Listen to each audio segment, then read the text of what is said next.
Kristus dan Melkisedek. Melkisedek adalah Raja Salem dan Imam Allah yang Maha Tinggi. Ia pergi menyongsong dan memberkati Abraham ketika Abraham kembali dari peperangan mengalahkan raja-raja. Kepada dia pun Abraham memberikan 1/10 dari semuanya. Nama Melkisedek pertama-tama berarti Raja Kebenaran dan juga Raja Salem, yaitu Raja Damai Sejahtera. Ia tidak berbapak, tidak beribu, tidak bersilsilah, harinya tidak berawal, dan hidupnya tidak berkesudahan. Dan karena ia dijadikan sama dengan anak Allah, ia tetap menjadi imam sampai selama-lamanya. Perhatikanlah betapa agungnya orang itu, yang kepadanya Abraham, bapa leluhur kita, memberikan 1/10 dari segala rampasan yang paling baik. Menurut hukum Taurat, keturunan Lewi yang menerima jabatan imamlah yang mendapat tugas untuk memungut persepuluhan dari umat Israel, yaitu dari saudara-saudara mereka, sekalipun mereka ini juga keturunan Abraham. Tetapi Melkisedek yang bukan keturunan mereka memungut persepuluhan dari Abraham dan memberkati dia yang justru memiliki janji-janji itu. Memang tidak dapat disangkal bahwa yang lebih rendah diberkati oleh yang lebih tinggi. Di satu pihak, manusia-manusia fanalah yang menerima persepuluhan, sedangkan di pihak lain yang menerima persepuluhan adalah dia yang tentang dirinya diberi kesaksian bahwa dia hidup. Malah dapatlah dikatakan bahwa dengan perantaraan Abraham telah dipungut juga persepuluhan dari Lewi yang berhak menerima persepuluhan, sebab ia masih berada dalam tubuh bapa leluhurnya ketika Melkisedek menyongsong bapa leluhurnya itu. Kristus adalah imam yang lebih tinggi daripada Harun. Karena itu, andai kata melalui imamat Lewi telah tercapai kesempurnaan, sebab karena imamat itu umat Israel telah menerima Taurat, mengapa masih perlu ditetapkan seorang yang lain menjadi imam besar menurut aturan Melkisedek, dan yang tentang dia tidak dikatakan menurut aturan Harun?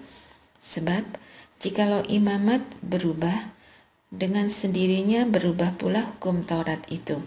Sebab ia yang dimaksudkan di sini termasuk suku lain. Dari suku ini tidak ada seorang pun yang pernah melayani di mezbah. Sebab sudah jelas bahwa Tuhan kita berasal dari suku Yehuda, dan mengenai suku itu Musa tidak pernah mengatakan apapun tentang imam-imam.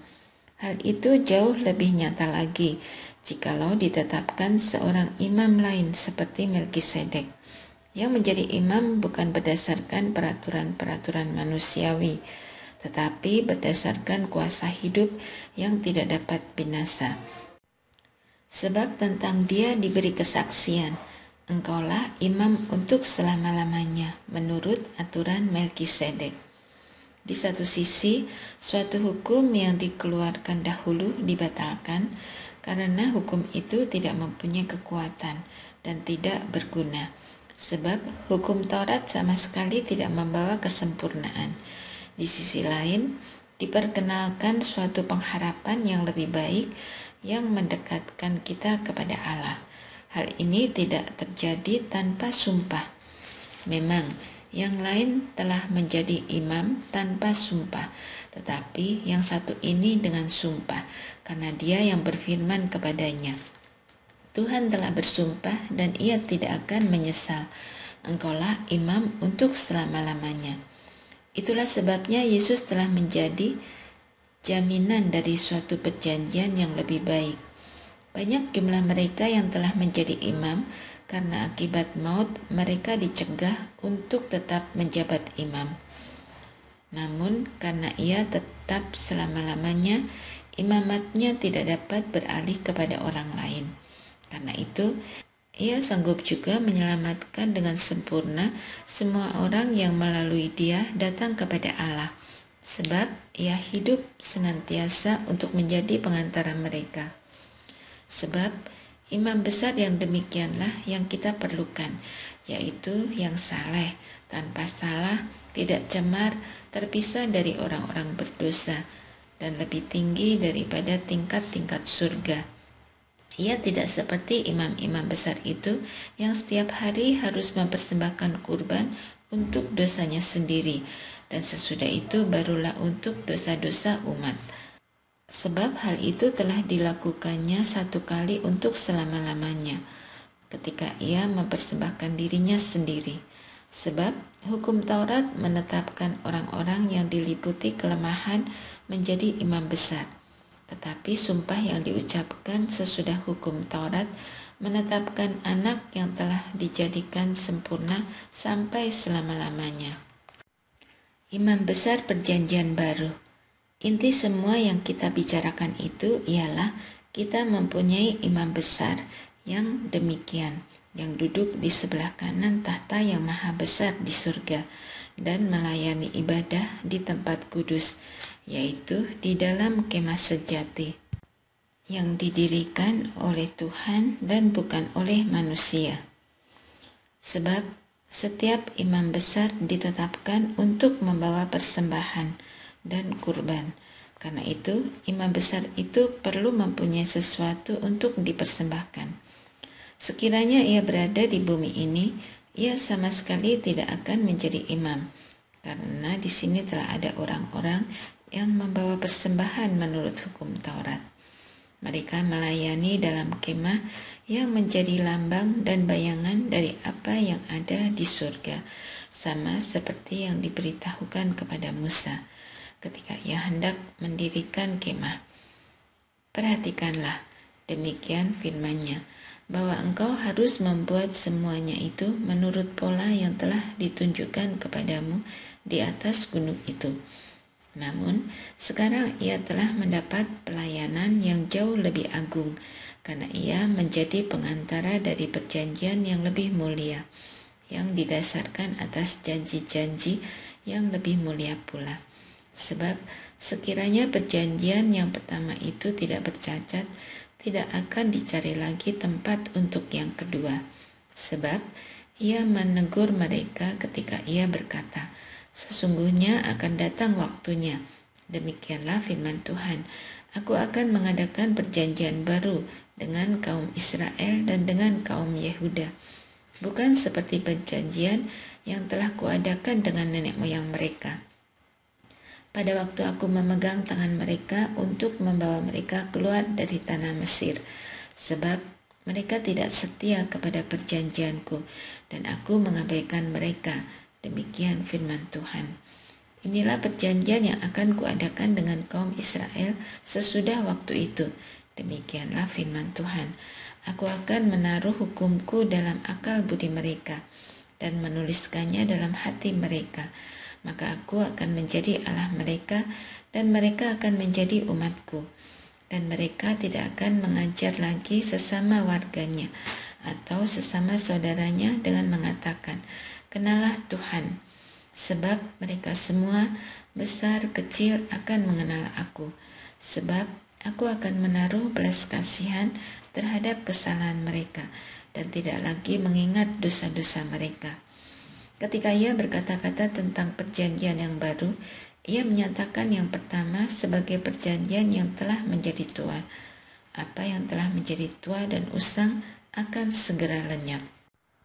Tempat kudus di bumi dan di surga. Memang perjanjian yang pertama juga mempunyai peraturan-peraturan untuk ibadah dan untuk tempat kudus duniawi. Sebab suatu kemah dipersiapkan, yaitu bagian yang paling depan, dan di situ terdapat kandil dan meja dengan roti sajian. Bagian ini disebut tempat kudus. Di belakang tabir yang kedua terdapat suatu kemah lagi yang disebut tempat maha kudus. Di situ terdapat mezbah pembakaran dupa dari emas dan tabut perjanjian yang seluruhnya disalut dengan emas. Di dalam tabut perjanjian itu tersimpan buli-buli emas berisi mana, tongkat Harun yang pernah bertunas, dan loh-loh batu yang berisi perjanjian. Dan di atasnya kedua kerup kemuliaan yang menaungi tutup pendamaian. Namun, hal ini tidak dapat kita bicarakan sekarang secara terperinci. Demikianlah semuanya diatur. Jadi, imam-imam senantiasa masuk ke dalam kemah yang paling depan itu untuk melakukan ibadah mereka. Tetapi ke dalam kemah yang kedua, hanya imam besar saja yang masuk sekali setahun dan harus dengan darah yang ia persembahkan karena dirinya sendiri dan karena pelanggaran-pelanggaran yang dilakukan oleh umatnya tanpa sadar. Dengan ini, Roh Kudus menyatakan bahwa jalan ke tempat yang kudus itu belum terbuka selama kemah yang pertama itu masih ada. Itulah kiasan masa sekarang. Sesuai dengan itu, dibawalah persembahan dan kurban yang tidak dapat menyempurnakan hati nurani orang yang mempersembahkannya, melainkan hanya berkenaan dengan makanan, minuman, dan berbagai macam pembasuhan, yakni peraturan-peraturan lahiriah yang hanya berlaku sampai tiba saat pembaruan. Kristus adalah pengantara dari perjanjian yang baru. Namun, Kristus telah datang sebagai imam besar untuk hal-hal baik yang akan datang. Ia telah melintasi kemah yang lebih besar dan lebih sempurna, yang bukan dibuat oleh tangan manusia, artinya yang tidak termasuk ciptaan ini. Dan ia telah masuk satu kali untuk selama-lamanya ke dalam tempat kudus, bukan dengan membawa darah kambing jantan dan darah anak lembu, tetapi dengan membawa darahnya sendiri. Dengan itu, ia telah mendapat kelepasan yang kekal, sebab jika darah kambing jantan dan darah lembu jantan dan percikan abu lembu muda menguduskan mereka yang najis, sehingga mereka disucikan secara lahiriah, terlebih lagi darah Kristus yang melalui Roh yang kekal telah mempersembahkan dirinya sendiri kepada Allah sebagai persembahan yang tidak bercacat, akan menyucikan hati nurani kita dari perbuatan-perbuatan yang sia-sia, supaya kita dapat beribadah kepada Allah yang hidup. Karena itu, dialah pengantara dari suatu perjanjian yang baru, supaya mereka yang telah terpanggil dapat menerima warisan kekal yang dijanjikan. Sebab sudah ada yang mati untuk menebus pelanggaran-pelanggaran yang telah dilakukan selama perjanjian yang pertama. Sebab di mana ada wasiat, di situ harus diberitahukan tentang kematian pembuat wasiat itu. Karena suatu wasiat barulah sah kalau pembuat wasiat itu telah mati. Sebab wasiat tidak berlaku selama pembuat wasiat masih hidup. Itulah sebabnya perjanjian yang pertama tidak disahkan tanpa darah. Sebab sesudah Musa memberitahukan semua perintah sesuai dengan hukum Taurat kepada seluruh umat, ia mengambil darah anak lembu dan darah kambing jantan serta air dan bulu merah dan hisop, lalu memerciki kitab itu sendiri dan seluruh umat, sambil berkata, "Inilah darah perjanjian yang ditetapkan Allah bagi kamu." Juga kemah dan semua alat untuk ibadah dipercikinya seperti itu dengan darah. Menurut hukum Taurat, segala sesuatu disucikan dengan darah, dan tanpa penumpahan darah tidak ada pengampunan. Jadi, segala sesuatu yang melambangkan apa yang ada di surga haruslah disucikan secara demikian. Tetapi, benda-benda surgawi sendiri harus disucikan dengan persembahan-persembahan yang lebih baik daripada itu. Sebab Kristus bukan masuk ke dalam tempat kudus buatan tangan manusia, yang hanya merupakan gambaran dari yang sebenarnya, tetapi ke dalam surga sendiri untuk menghadap hadirat Allah demi kita.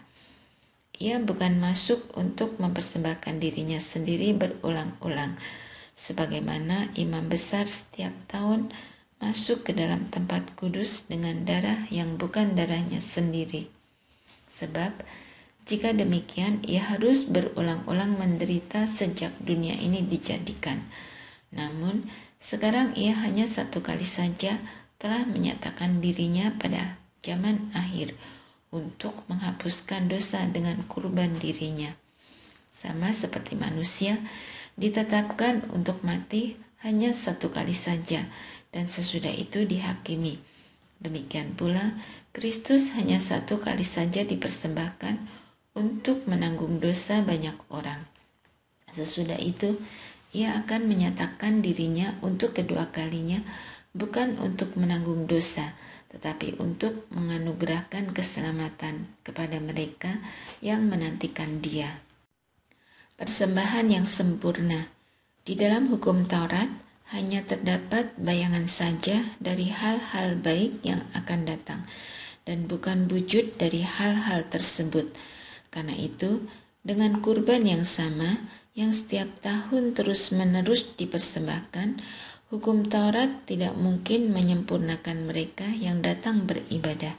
Sebab, jika hal itu mungkin, bukankah orang tidak mempersembahkan kurban lagi, sebab mereka yang melakukan ibadah itu tidak sadar lagi akan dosa setelah disucikan sekali untuk selama-lamanya. Tetapi justru dengan kurban-kurban itu, setiap tahun orang diperingatkan akan adanya dosa, sebab tidak mungkin darah lembu jantan atau darah kambing jantan menghapuskan dosa. Karena itu, ketika ia masuk ke dunia, ia berkata, "Kurban dan persembahan tidak engkau kehendaki, tetapi engkau telah menyediakan tubuh bagiku. Kepada kurban bakaran dan kurban penghapus dosa, engkau tidak berkenan." Lalu aku berkata, "Sungguh, aku datang, seperti tertulis dalam gulungan kitab tentang aku, untuk melakukan kehendak-Mu ya Allah." Di atas, ia berkata, "Kurban dan persembahan, kurban bakaran dan kurban penghapus dosa tidak engkau kehendaki, dan engkau tidak berkenan kepadanya, meskipun dipersembahkan menurut hukum Taurat." Kemudian katanya, "Sungguh, aku datang untuk melakukan kehendak-Mu." Yang pertama, ia hapuskan untuk menegakkan yang kedua. Karena kehendaknya inilah kita telah dikuduskan satu kali untuk selama-lamanya oleh persembahan tubuh Yesus Kristus. Selanjutnya, setiap imam melakukan pelayanannya tiap-tiap hari dan berulang-ulang mempersembahkan kurban yang sama sekali tidak dapat menghapuskan dosa. Namun, setelah mempersembahkan hanya satu kurban karena dosa, Kristus duduk untuk selama-lamanya di sebelah kanan Allah. Dan sekarang ia menunggu sampai musuh-musuhnya dijadikan tumpuan kakinya. Sebab oleh satu kurban saja ia telah menyempurnakan untuk selama-lamanya mereka yang dikuduskan. Roh Kudus juga memberi kesaksian kepada kita. Sebab setelah ia berfirman, "Inilah perjanjian yang akan kuadakan dengan mereka. Sesudah hari-hari itu," firman Tuhan lagi, "aku akan menaruh hukumku di dalam hati mereka dan menuliskannya dalam akal budi mereka, dan aku tidak lagi mengingat dosa-dosa dan pelanggaran mereka." Jadi, apabila untuk semuanya itu ada pengampunan, tidak perlu lagi dipersembahkan kurban karena dosa. Ketekunan. Jadi saudara-saudara, kita sekarang dengan penuh keberanian dapat masuk ke dalam tempat kudus oleh darah Yesus, karena ia telah membuka jalan yang baru dan yang hidup bagi kita melalui tabir, yaitu dirinya sendiri. Dan kita mempunyai seorang imam agung sebagai kepala rumah Allah. Karena itu, marilah kita datang beribadah dengan hati yang tulus ikhlas dan keyakinan iman yang teguh, karena hati kita telah dibersihkan dari hati nurani yang jahat, dan tubuh kita telah dibasuh dengan air yang murni. Marilah kita berpegang teguh pada pengakuan tentang pengharapan kita, sebab Ia yang menjanjikannya setia. Marilah kita saling memperhatikan, supaya kita saling mendorong dalam kasih dan dalam perbuatan baik. Janganlah kita menjauhkan diri dari pertemuan-pertemuan ibadah kita seperti yang dibiasakan oleh beberapa orang, tetapi marilah kita saling menasehati terlebih lagi, sementara kamu melihat hari Tuhan mendekat. Sebab jika kita sengaja berbuat dosa sesudah memperoleh pengetahuan tentang kebenaran, maka tidak ada lagi kurban untuk menghapuskan dosa itu. Sebaliknya, yang ada ialah penantian akan penghakiman yang mengerikan dan kobaran api yang dahsyat yang akan menghanguskan para pembangkang. Jika ada orang yang menolak hukum Musa, ia dihukum mati tanpa belas kasihan atas keterangan 2 atau 3 orang saksi. Bayangkan betapa lebih beratnya hukuman yang harus dijatuhkan atas orang yang menginjak-injak anak Allah dan menganggap najis darah perjanjian yang menguduskannya dan menghina roh anugerah. Sebab kita mengenal Dia yang berkata, "Pembalasan adalah hakku, akulah yang akan menuntut pembalasan." Dan lagi, Tuhan akan menghakimi umat-Nya. Ngeri benar kalau jatuh ke dalam tangan Allah yang hidup. Namun, ingatlah akan masa yang lalu. Sesudah kamu menerima terang, kamu banyak bertahan dalam perjuangan berat dan penderitaan.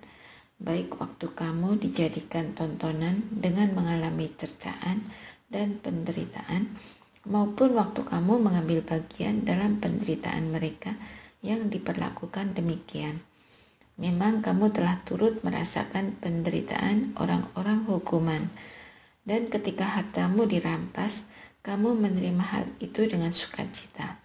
Sebab kamu tahu bahwa kamu sendiri memiliki harta yang lebih baik dan lebih tetap.